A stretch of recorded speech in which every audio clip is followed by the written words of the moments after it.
Bir kishi bomdod namozini masjidda o'qish uchun erta uyg'onib, yuvinib yo'lga tushdi.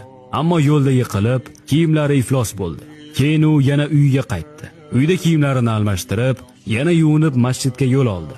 Lekin yo'lda yana o'sha joyda yiqilib tushdi. U yana uyiga qaytib, yuvinib yana yo'lga tushdi. Yo'lda esa qo'lida chiroq tutgan bir kishini uchratib qoldi.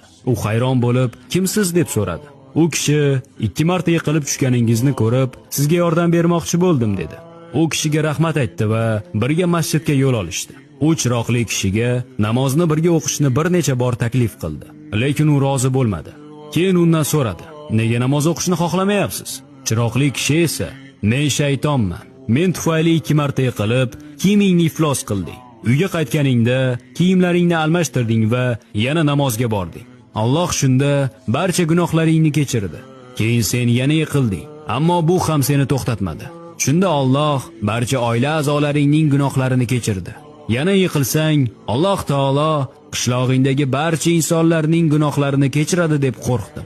Keyin seni avaylab masjidga yetib kelishingga yordam berdim."